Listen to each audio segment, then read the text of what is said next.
Oh, hello everybody. I'm just back from the slopes and let me tell you it's cold, cold, cold out here. I'm going to warm up for a moment whilst you hear all about my latest film. Previously on the weather.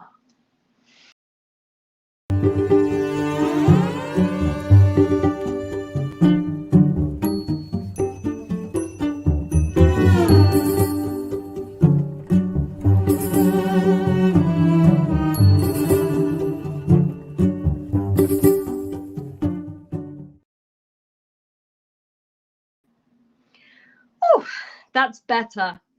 Hello and welcome back to the weather. I'm your host, Abi Palmer, and you just watched a tiny extract from episode 2 of my film series, Abi Palmer Invents the Weather. Fog explored winter as a sense of crisis, the big, long, chilly pause that catches me every year and stops me moving. My two collaborators, Lola and Xiao Kao, explore methods of survival, the contrast between dark and light, and building a warm, comfy hidey hole in which to hibernate. If you haven't seen the film yet, it's available right here on Artangel's YouTube until the end of March. But right now, why not sit by the fire and warm with me? Yet again, it does look like I'm the first guest to arrive, but I'm sure you'll all have a million questions for my co-stars. Let's see where they are.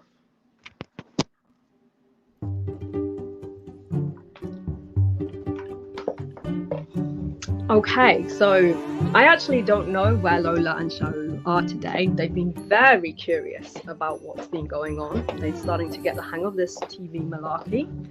Let's have a look. Oh, I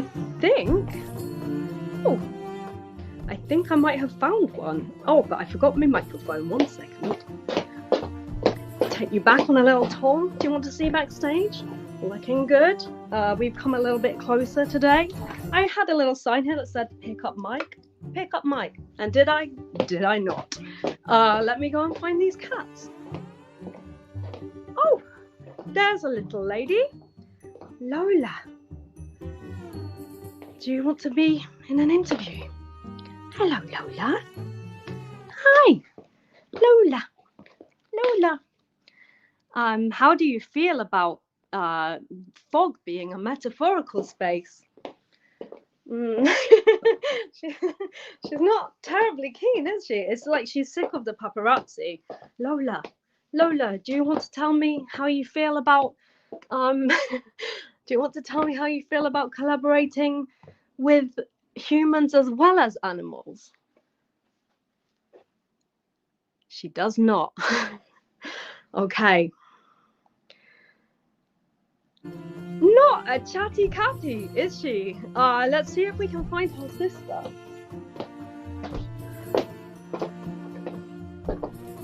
Let me take you, anyone who was watching last week, you'll remember that I was complaining about my new bathtub. This week, I'm pleased to say, there's no black mold.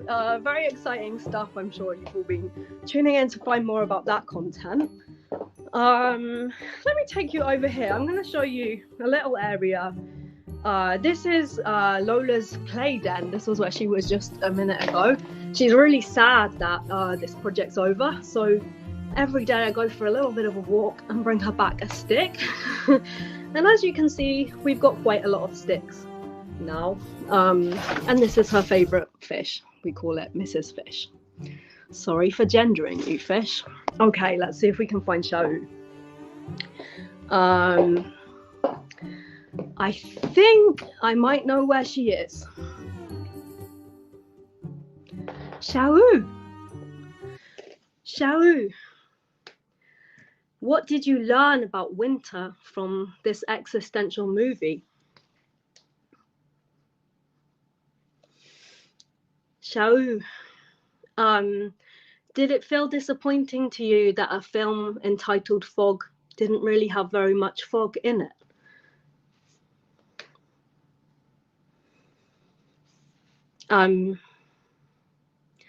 Do you think that we successfully encapsulated the feeling of the queer family?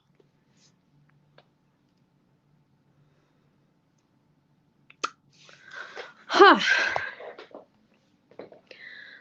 Not too chatty. Let's go back to the studio.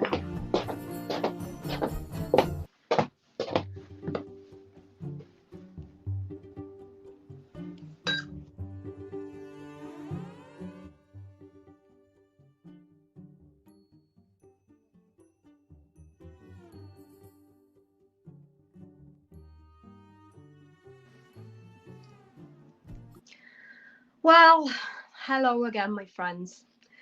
It's still me, Abi Palmer, and this is still your favorite talk show / after party, The Weather.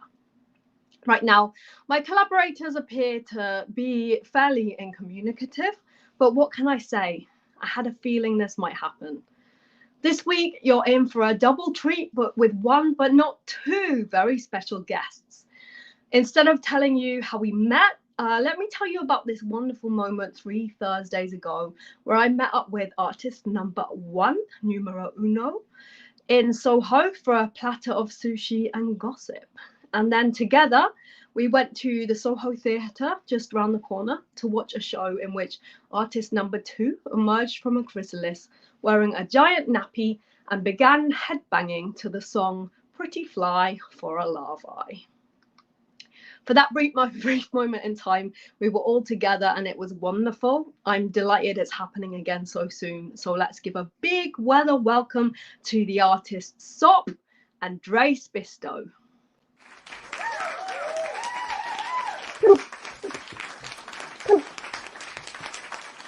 Well done.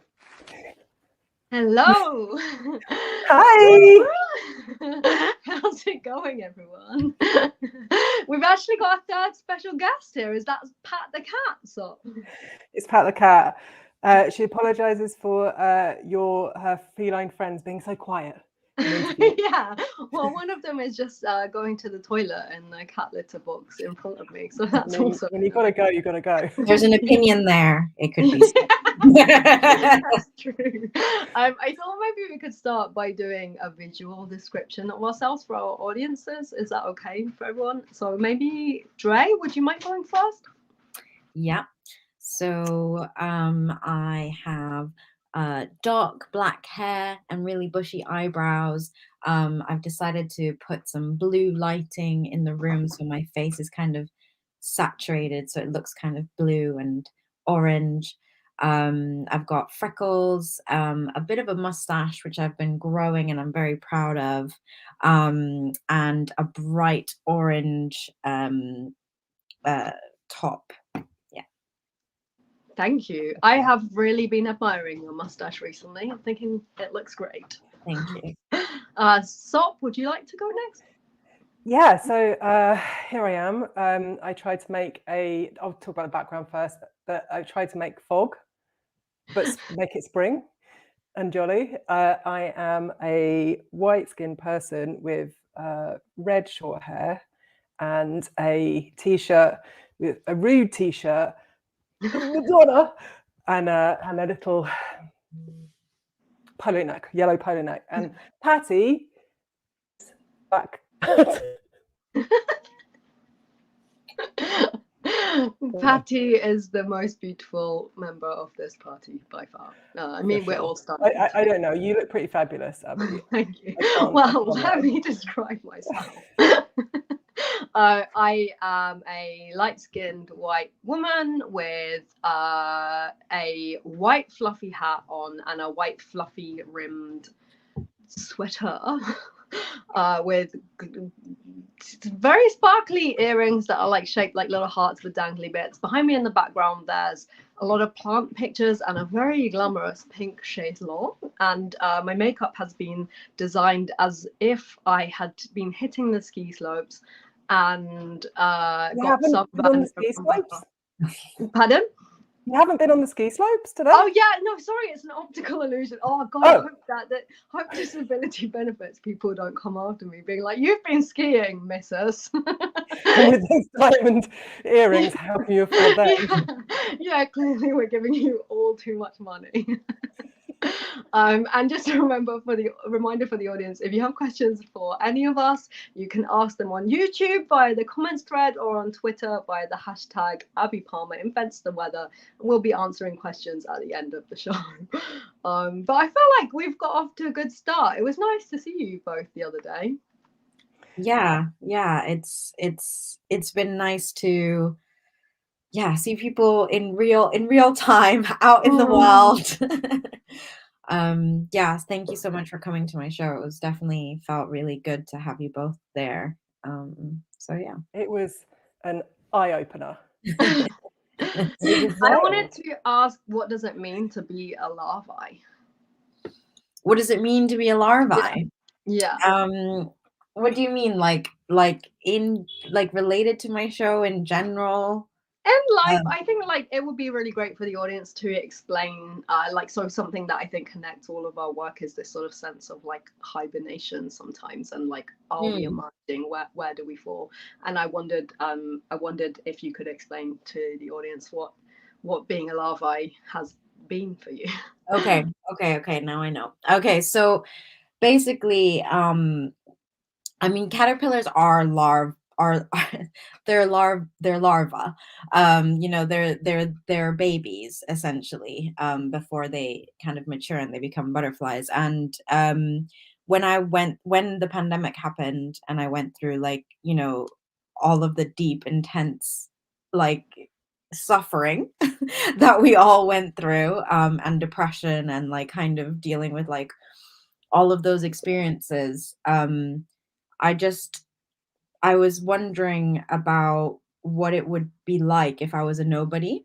And at first it sounded like a very depressive idea of being a nobody. But then I was like, but wait, who is nobody? And what does nobody do?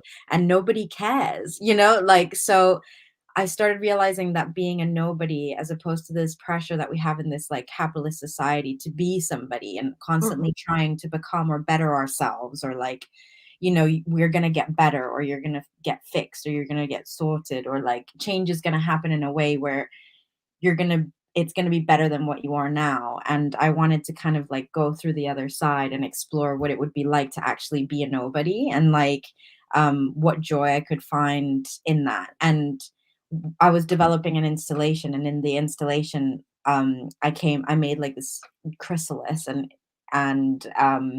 then I was like, oh, maybe I'm a caterpillar. And so it's like this feeling of being something, being a nobody in my world, to unbecome, or to kind of remove myself from expectation that is outside of myself. And within that means just moving in a way that is for my own satisfaction, and it's not about pleasing anyone. And so that kind of came from that. And then the more I explored with it, the more I found things that resonated with me, talking about my gender identity, or thinking about insects as this world where we don't really, they don't mind us, and they don't really care about us, and they exist regardless of what we think of them. So it allowed me a freedom to kind of explore just being myself without those pressures. Yeah, I really loved that in the show. Like this, I think I told you the other day, but after the performance, I was in the bar, because I know your tech guy, Tom Clutterbuck, a good friend of mine, and one of his friends showed up, and he was asking me this question, what was the show about? And I was saying, oh, it's about this larvae that they are a caterpillar that just stay a caterpillar. And he was like, oh, so do they ever become a butterfly? And I was saying, no, they don't. And he was like, I don't know if that's a bit too avant-garde for me.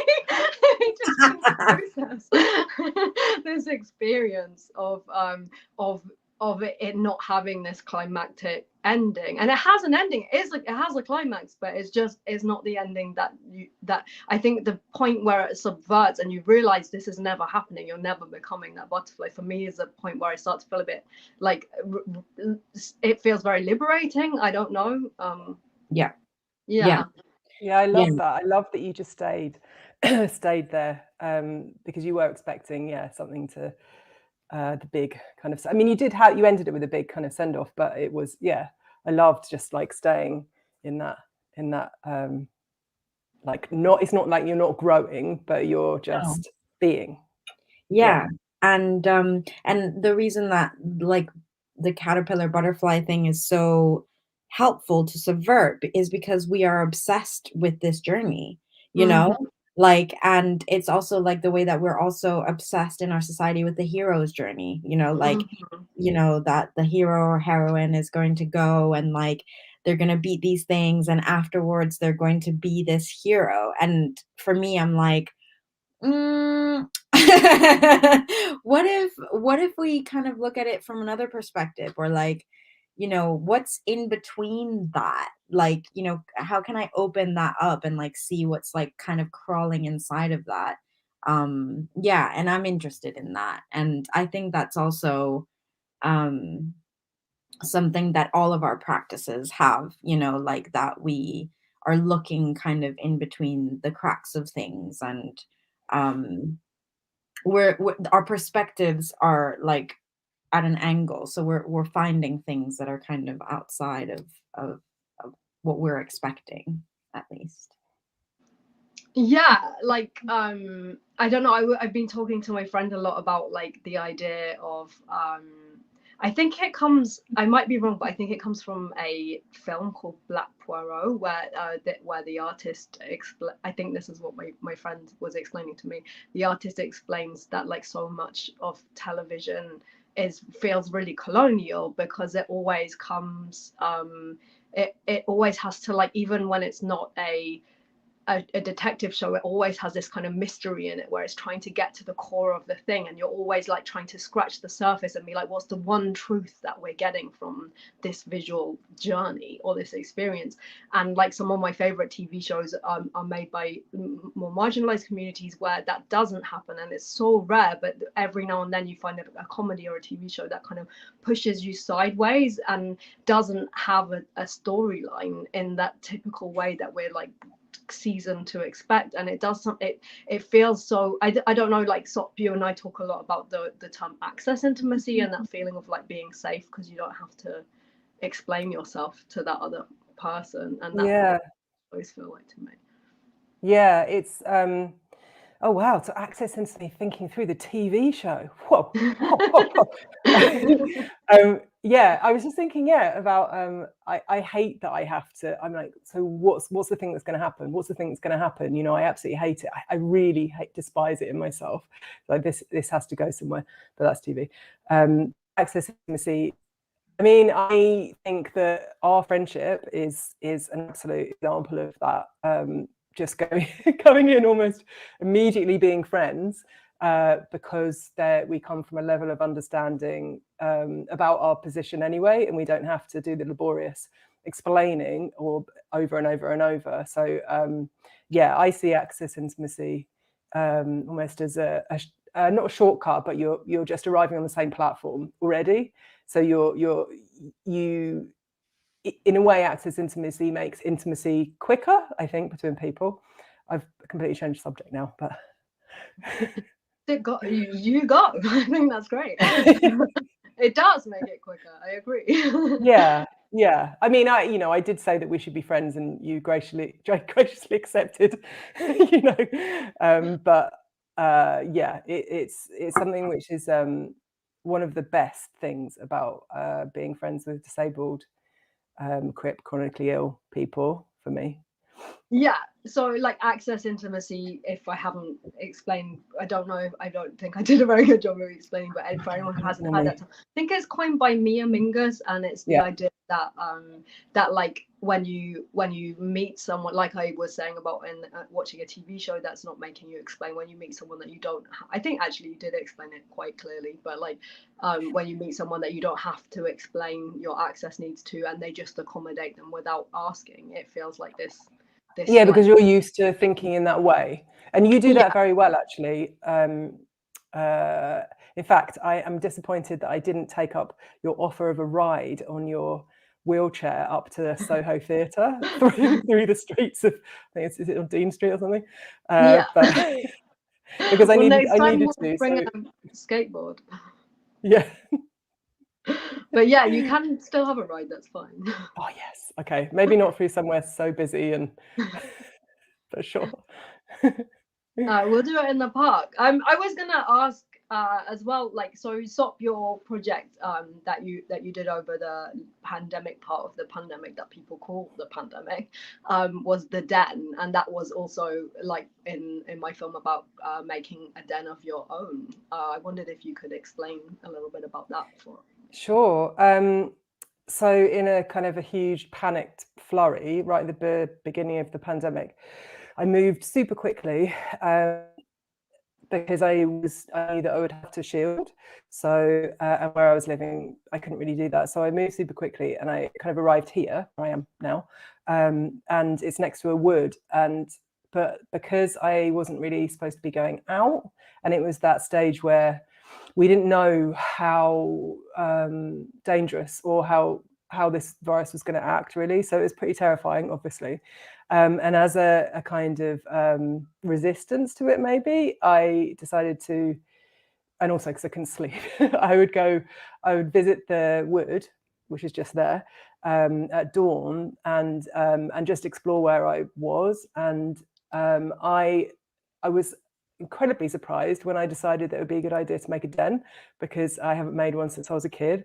But it was a very, very kind of primal, natural urge of mine to find somewhere which felt safe in the public. But it wasn't, I mean, in the public in a deserted wood graveyard at 6 a.m. I'm not really going to encounter many people. But so I built a den, and then I made a series of work which kind of narrated my experience of the pandemic and being sick and being isolated and shielding, kind of through nature, and my experience of sitting in this particular spot where there were the birds and the foxes and the bees, and where I felt safe, basically, and then made various kind of sculptures and invited other people to tell me about their experiences of a den. I mean, if I'd have been making this project now, I would have been asking your cats to explain their experience of the den. But yeah, so it was it was a response to what was going on, and we talked about kind of why. And I think that it's almost kind of it's almost like a form of control, but that doesn't make it sound kind of more proper than it is. But it's I guess it was like really, really scary time, and it was a way of engaging with the world in a safe way, but was contained and relaxing and beneficial for me to be in as well. But it was a hugely primal feeling. And wandering through the woods, I honestly couldn't even tell you, like what year it was. It was just like it was just like just going from scratch somehow. Yeah. Yeah. I don't know. It's so interesting, isn't it? Like sorry, I've just cut in. No, that's fine. I was thinking also about because your film, which is why we're here, which I absolutely adore. I mean, I adore them so much. But I rewatched it today, and I thought that because I experienced the den through my senses, which is what you tend to do in nature, because you don't have any other distraction. I didn't take a phone out or anything like that. And that's what your cats are doing they're just using all of their senses to experience this thing. So all we are is animals trying to find a den, Yeah, it's true. I mean, with it really did feel like I really wanted them to have the thing that I felt like I didn't have over the pandemic, which was a sense of sanctuary. I also was like on the sort of semi-shield list where they were like, well, it would be terrible if you got ill, but like we can't protect you that much.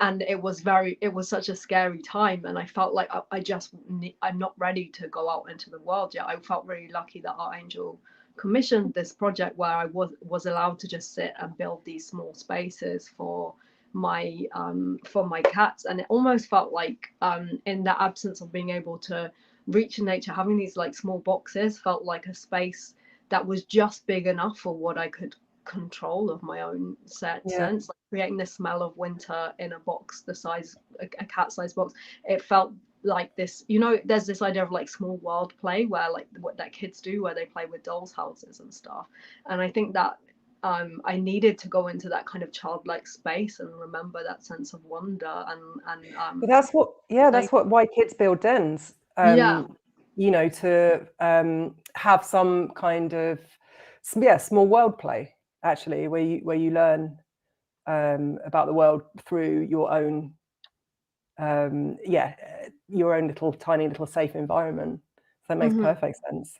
And I think, Dre, like I saw that in your film Isla Island, where you built this kind of cocoon for yourself as well, and it felt like such a visceral moment in the film where like you'd just been through this awful traumatic grief moment, and it was clear that there were like mental health issues coming out throughout the film, and then it created this kind of moment of like it's this form of survival that I really kind of tapped into as well. It felt really familiar to me, like building a place to hibernate in. Yeah, and I don't know if both of you had this as kids, but like my mom used to think that I was going to be an architect because like I was always making dens, like, you know, like under chairs and like under tables, and like I would get like a sheet and I would like be building dens, and I would try and like put like lights inside of them. Like I would try and like include like electricity and plumbing and like and all this stuff. But you know, I kind of forgot about that behavior, you know, as we do as we get older. Um and then and then when I was going through like, you know, like just probably just the barrage of like grief, because at the time I just I was just I really needed to make something to, you know, to exist under. And also through the process of creating a world, you know, you're also changing the perspective of where you sit in it. So like obviously for me, when I'm very overwhelmed and I have many emotions and it's like too much, like what I need in that moment is to change my perspective really quickly.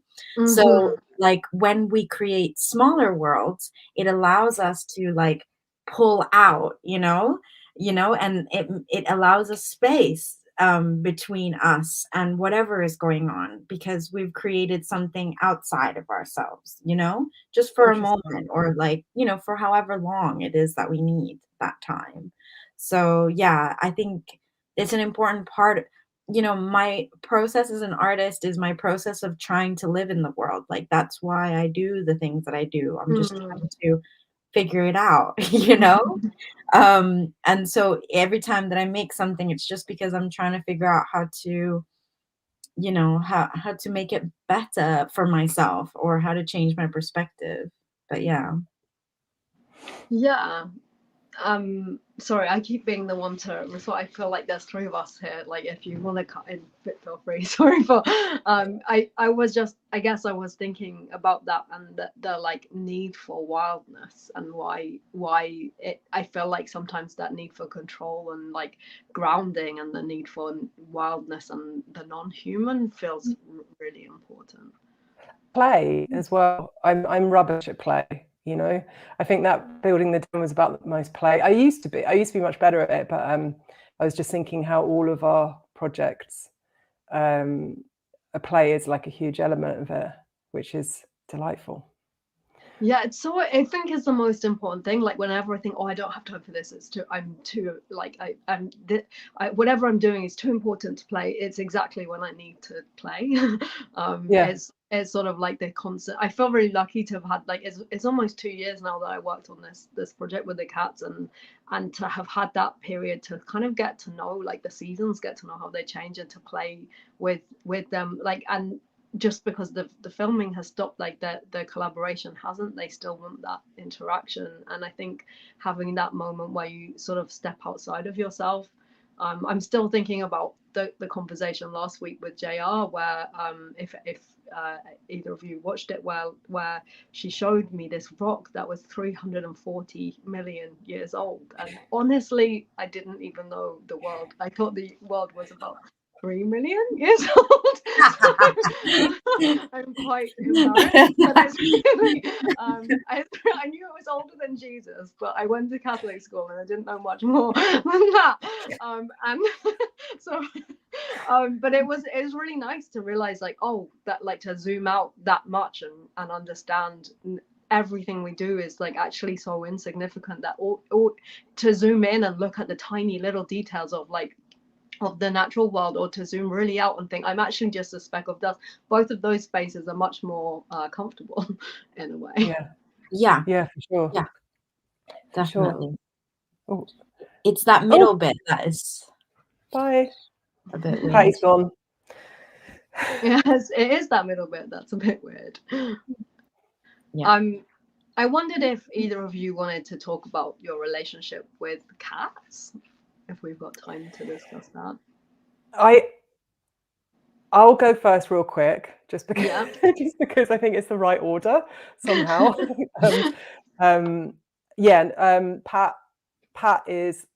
Patty, Popper, Poppy is my best mate.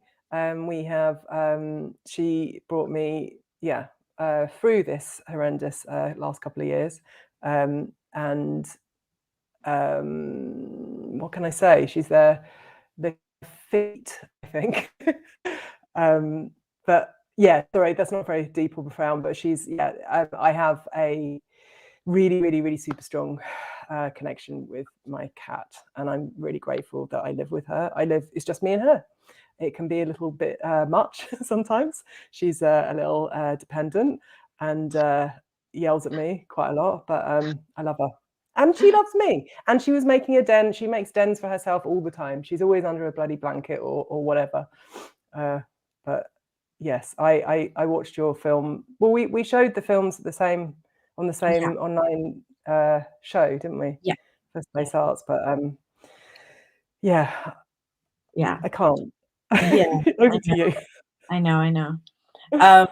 Well, I just want to say that I'm really grateful because Abby was just like, we're going to be talking about cats. So, like, is that okay? And I was like, yeah, of course.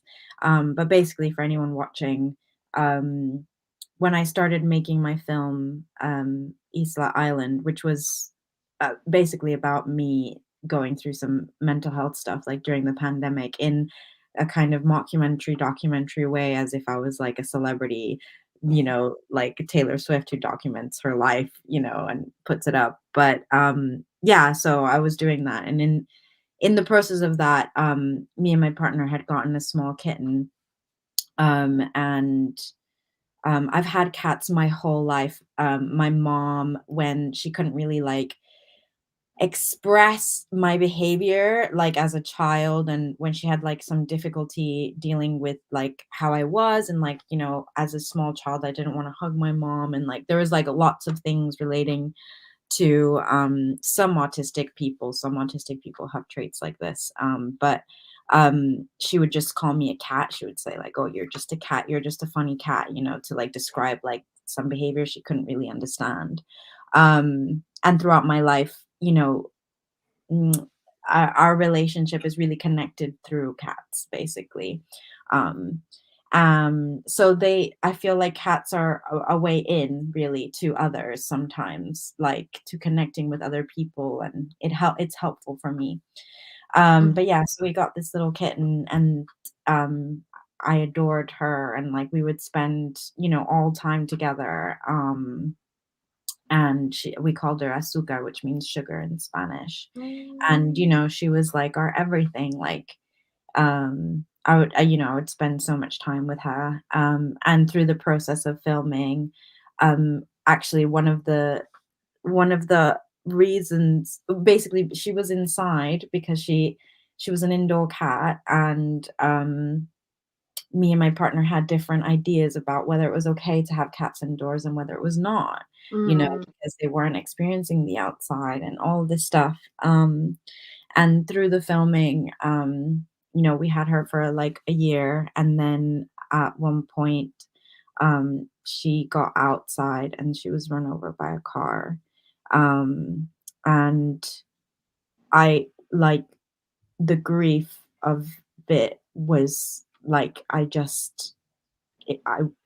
was horrendous. And I struggled a lot with it. And also a member of my family passed away from COVID as well. So there was just like a lot of grief that was happening. But the grief of my cat was just it was just so specific to our relationship and how much I relied on her for support and care. And when I was in so much grief, I was looking online to see if I could find anything, any help or anything that could help me with it, because of the way that society kind of maybe diminishes like that relationship, or like how a pet might die, and like we don't think that it's as important. But actually for me it was like devastating, like completely devastating. I couldn't do anything. And the only thing I found online was a video of Russell Brand talking about his cat passing away. And honestly, it was the only thing that was just being really honest about his experience. And it was the only thing that helped me through. And there was like thousands of comments underneath of people who were like in secret kind of trying to find something to help them grieve their cat from all different ranges of experience. So when you were making this work, obviously it was very emotional for me, because it was about the topic about like creating the outside world and the inside, and all that stuff. Big. I'm so sorry. That's I've lost my last cat was 20 when she died, so that was extremely long life. But to die like in an accident, or like suddenly, I can't even imagine. It was like, Would you get another cat? Is that there's your other cat. What does that mean that we have cats? The sound again? That's a cue. It's time for our first segment. Are you ready? Yes. Pumped.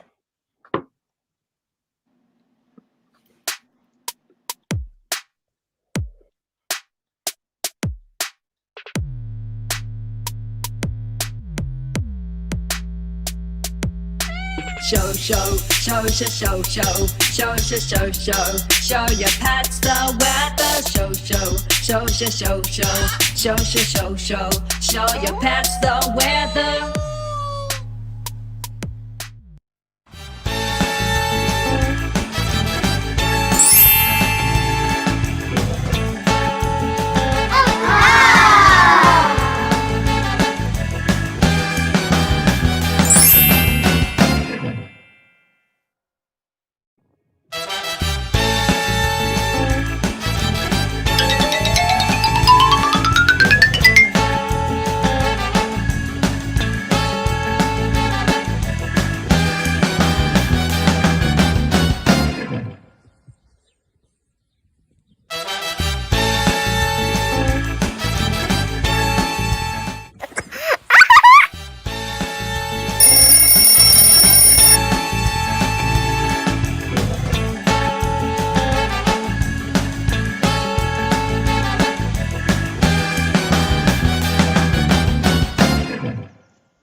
everybody.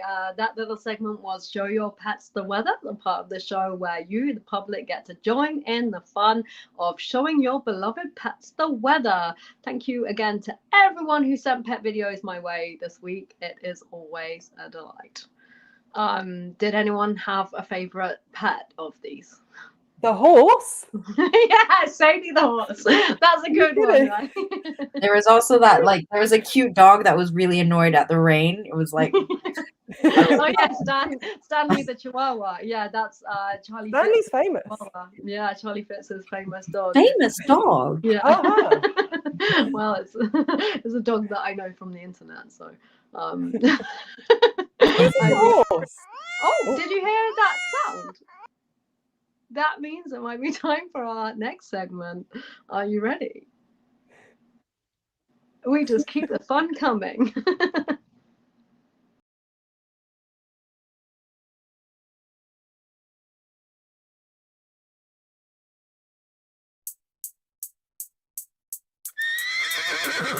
I like my pets, you like your pets, let's like our pets together.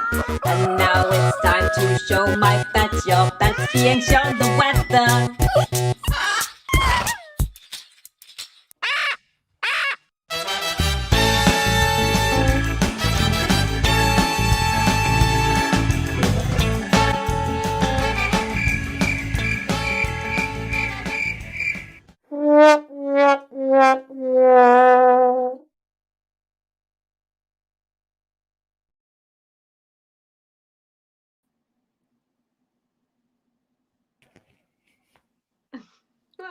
Thank you. Thanks for that segment. That was Lola being very bored by she wasn't into Sadie the horse at all. I don't think she knows what a horse is. How would she know? How would she know? Now she does. I mean, she gets really excited. We were watching. She sometimes when she's bored and I don't have time, I don't have energy to like play with her. I do what a good parent would, put on the TV for my kid.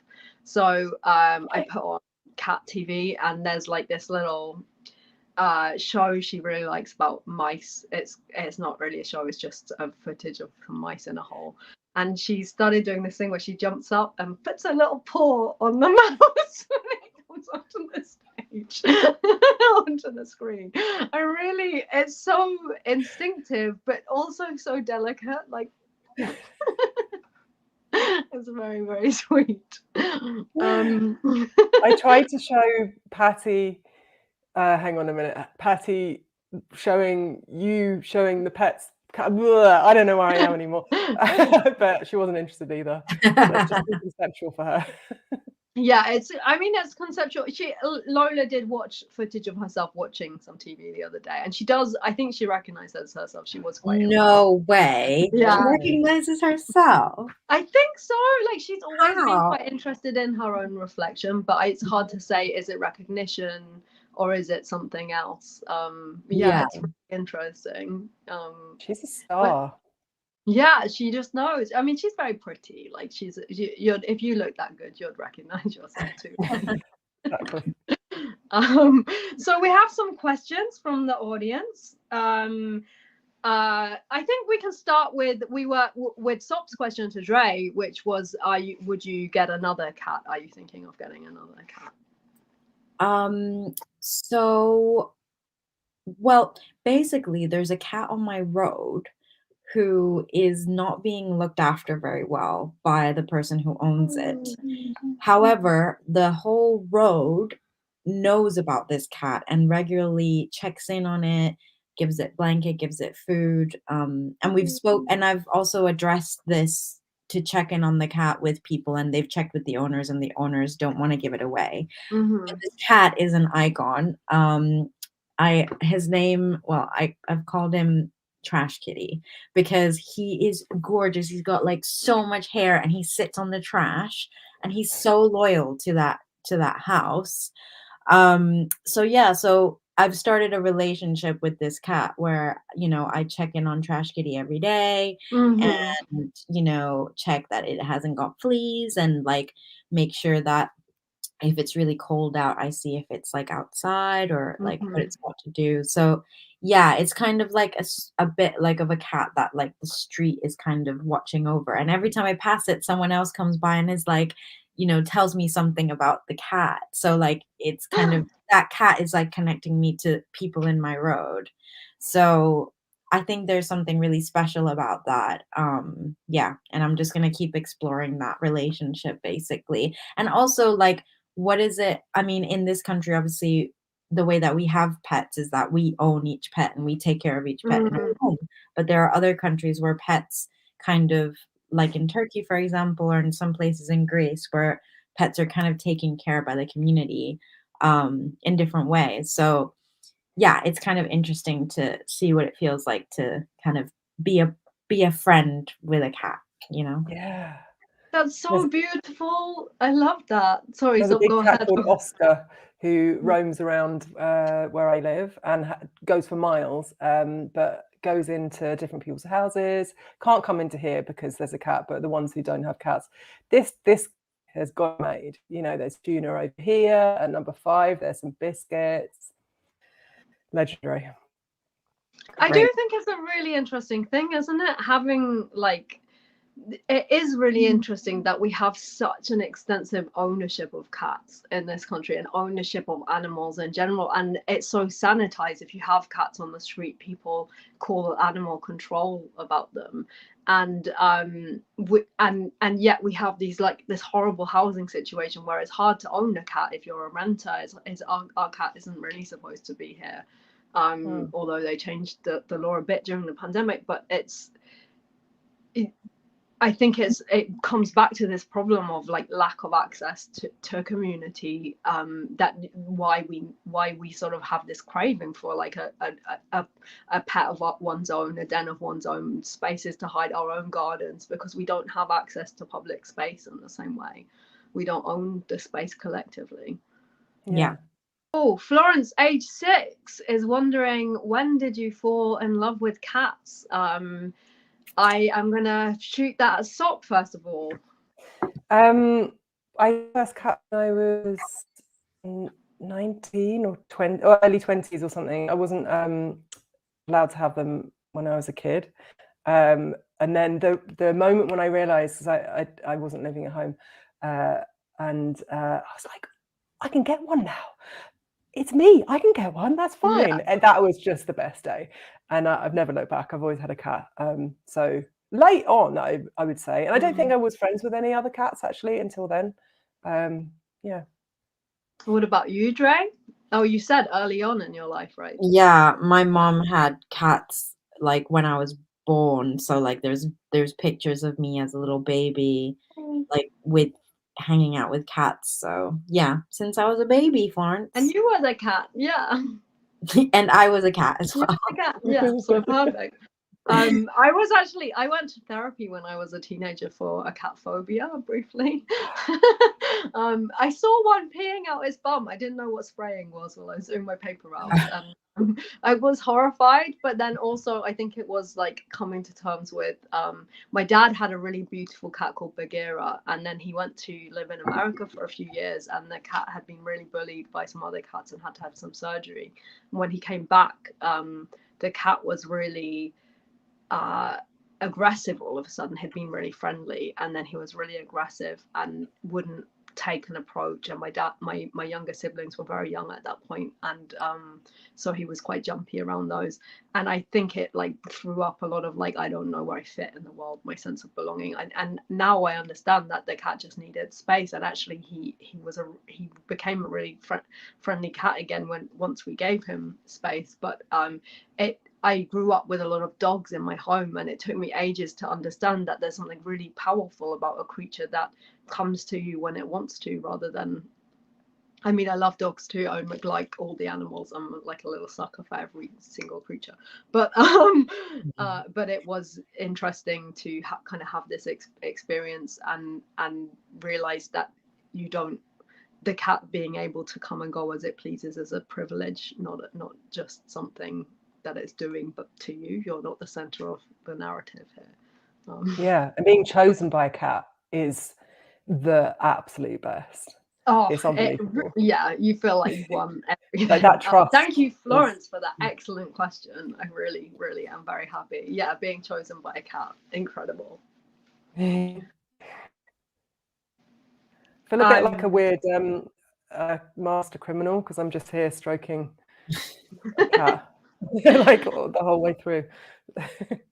It's so interesting, isn't it? How cat people are presented. They're like two tropes on TV, like the crazy cat lady and the like evil villain, often who is disabled. And I think that's really interesting.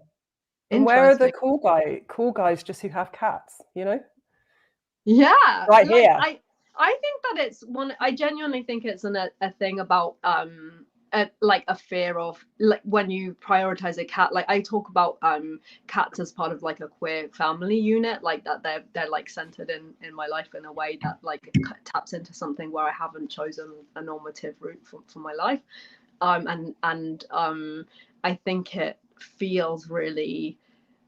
For me, that feels really important because so often the idea of like a single woman who only has cats, for instance, is like a trope on TV. It's mocked and derided, and I think when we look at things that are mocked and derided that much on TV, often it's things that are scary and like ties into narratives around witchcraft and these ideas of like if you that lady who with her cats, who is also me, isn't centering another human in their life in the way that we're typically told we should. And I think that's really... Why doesn't that happen with dog owners? I don't really see the difference at all, you know? Yeah. With those crazy dog owners, that doesn't happen. It doesn't, does it? Yeah. No. I have a question from Daniel Ashworth. Abi, how did you meet Sop and Dre? Thank you for your question, Daniel. I will start with Dre, who I met first. Dre was hosting a podcast called Bears at a Picnic, Naked and Laughing in what, 2018, 2017? Yeah, 2018. Yeah, and it was actually a radio show. It was a radio show. Oh, I'm so sorry. I listened to it in podcast form because I was on it. It was a really great radio show. I think you did so many interesting, like you had so many interesting guests. It was with Mish Madsen, and it was a really interesting experience because we had this really interesting connection. You talked about clowning, you talked about your own practice in really interesting ways. I was talking about a project called Casino. And it was one of those things. And then during the pandemic, like with so many people, we kind of reconnected after a long time apart. And that's been a really nice thing to watch your career and your practice unfold. Yeah, likewise. We actually reconnected because I wanted to get off the internet. Yeah. Which I actually reconnected with a few people because I was just like, I want to get off the internet, and there was a few people who were like, me too, and then I really reconnected with those people, so that was interesting. Yeah, it's actually so interesting, isn't it, that we have this sort of built collective space that's meant to kind of draw us together, but it's felt really lonely. And similar with Sop. So Sop and I met, I'd been like a big fan of Sop's work for a while, like kind of watching in the distance, and it turns out I think that might be mutual. Yeah. And during coronavirus, Sop got COVID about 2 weeks before I got COVID, and we're both immunosuppressed, and Sop had loads and loads of excellent tips for COVID stuff, and I'd COVID like survival and how to like talk to your doctors about it, but also I'd talked about meeting another friend for the first time in person. And I think the artist Lizzie Rose, just a really amazing disabled artist, had recently passed away. Incredible icon. And I'd been saying that I was really grieving the fact that although we'd connected over the years in all these different ways, we'd never been physically in a room together. And Sop got in touch and said, well, I'd like that. Yeah. I think we should do that.